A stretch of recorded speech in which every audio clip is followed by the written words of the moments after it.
So yun guys, for today's video guys, tayo ay kukuha tayo ng pang-ulam ngayon.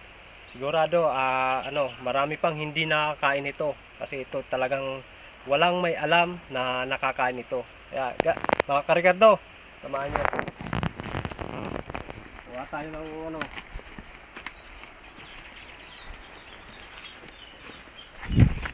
yan.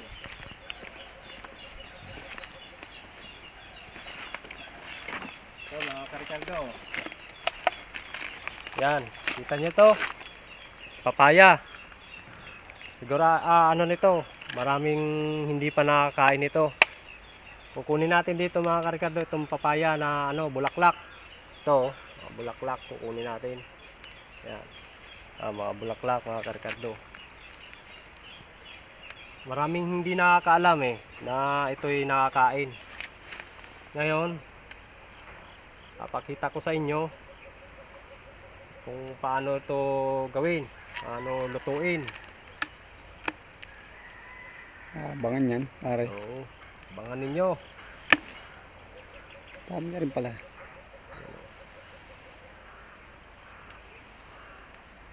Para may ulam na. Bulaklak.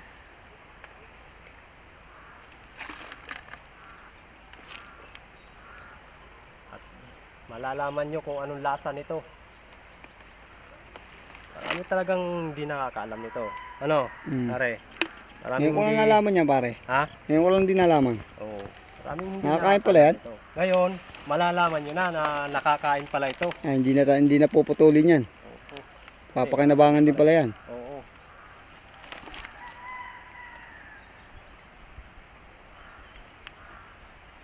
Dami-dami din pala to. Sabi mo kasi pare, pag namumulaklak ganyan, pinapatay na yung puno. Oo. Di ba, kalamitan sa atin pag ganito, kasi lalaki to Hmm. Ang ginagawa ay pinapatay. Pinuputol na nila. Ngayon, Yan, pakinabang daw yan. Aalagaan na ngayon yan. Aalagaan nyo na to, sigurado, pag ito'y nagugulay din, napapakinabangan. Ito naman kasi yung papayang to, nabunga din. Yun nga lang, matagal siya. Hindi kagaya ng mga babaeng papaya na talaga. Nabunga. Ngayon, malalaman nyo na palang papayang ito, yung bulaklak, napapakinabangan, nauulam. Yan, abangan ninyo mga karigardo yung kung paano ko lutuin to.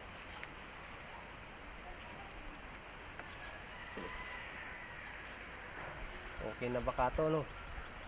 Dami yan. Tama na to, no? Yan. Yan mga karigardo, bulaklak ng papaya. Yan. Pakita ko sa inyo mamaya kung paano ko tulutuin. So yun mga karigardo, ito na nga pala yung ating bulaklak ng papaya. Yan mga karigardo, yan. Yung bulaklak ng papaya. So ngayon ang gagawin natin ay bababad muna natin siya sa tubig.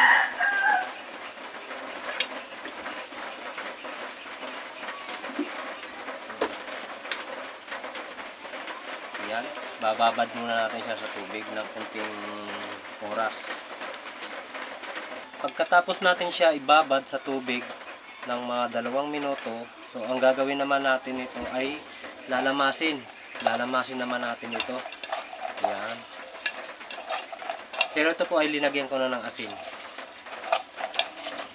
Kunting asin lang na ilalagay, tapos saka natin siya lalamasin. Yan. Lalamasin po natin siya. So yun, pagkatapos natin siya lamasin, magiging ganito na yung kanyang itsura.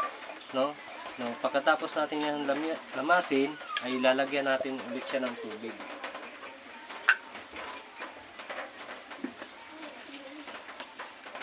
Ayan. Pagka natin, tapos itatapon natin ulit yung tubig nito, para yung kanyang katas ay hindi na sumama. So yan, lulutuin na natin yung ating bulaklak ng papaya. Lagyan natin ng langis. Ayan. Siyempre, ating sibuyas.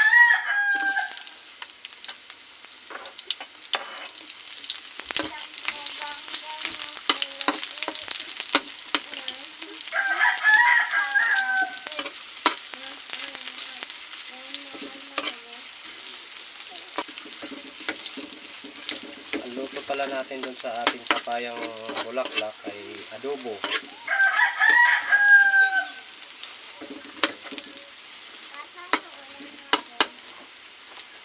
Ating bawang.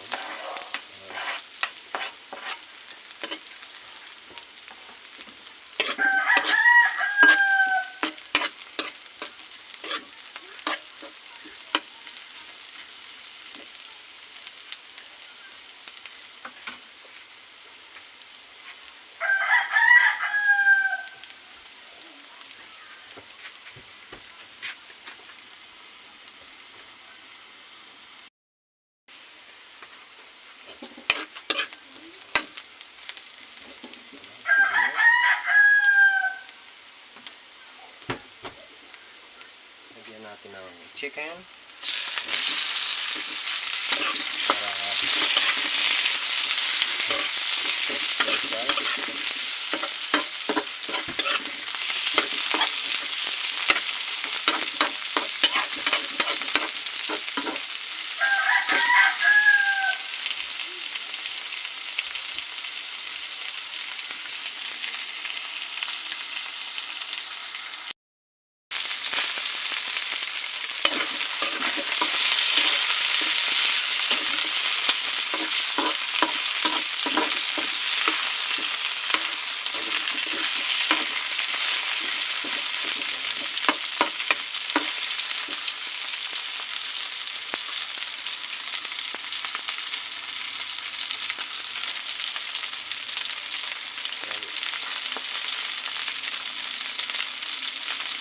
pwede na siya. So, susunod natin ilalagay. Ito na yung ating papaya na bulaklak. Ito na. Kargato. Lagay na natin. Ito natin.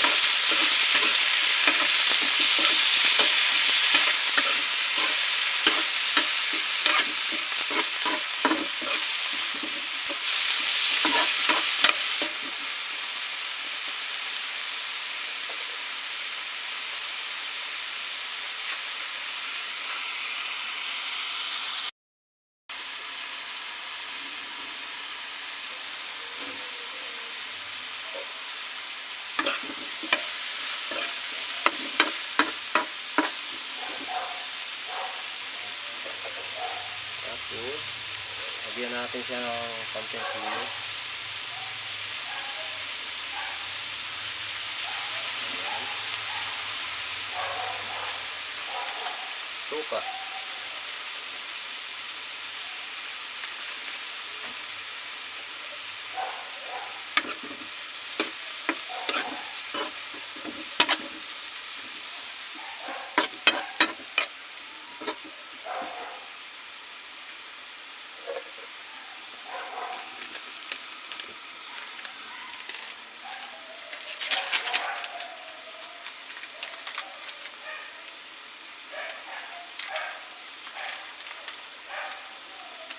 Lagyan natin siya ng magic.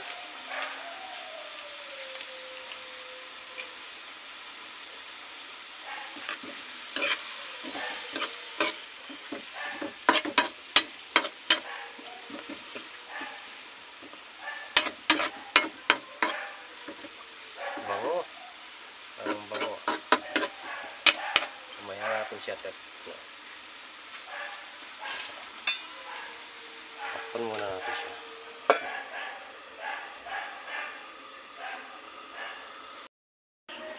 So yun guys, ito na nga pala yung ating linuto na bulaklak ng papaya. Yan guys, oh. Yan yung kanyang tsura. At syempre may lahok tayo ng manok. So ngayon, titikman natin kung ano nga ba yung lasa nito. Yan. Ito na ang pinakaano dyan eh.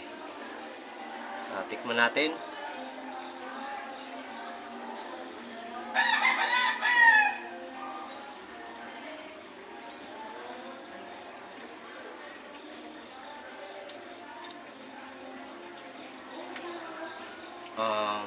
Okay. Ang lasa nito guys ay ano, mapait, no? Mapait pa. Saka mas mapait pa siya sa ampalaya. Grabe pala, mapait pala talaga to. Guys,